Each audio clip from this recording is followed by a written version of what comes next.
বাংলাদেশি ইলিশ মানে বেরি আর ফাঙ্গা ইলিশ খাইতে পারি তো ফাঙ্গাসরে ইলিশ করি কচু দি বাংলাদেশি ফাইনা কচু এটা দেখেন আর কত বড় দেখেন আলগো তো আলগো এটা কত বড় দেখেন সেই রকম একদম চর্বিযুক্ত আপনারা বলবেন যে আবার সবজি ইলিশ মাজারার ফার্মের তারপরে বাংলাদেশি সবজি আছে কিছু ফ্রেশ কালকে আছে প্লেনে করে বিমানে করে কালকে খাইলাম মাংস দিয়ে আজকে মাছ দিয়ে খানা সেই ফাটাফাটি ঘুমানো খাওয়ার পরে আপনাদেরকে বলবো আর আমরা যদি কেউ খাইতেছ না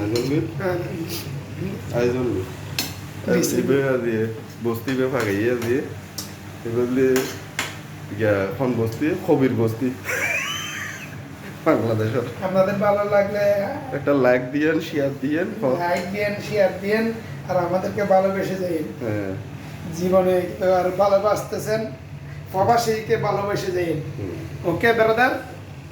ওকে কষ্টের মাঝে যে কত আমরা আনন্দ আমরা বুঝি আপনারা একটু দেখেন আর আমাদের প্রবাসী 67 ভাইদের জন্য দোয়া করি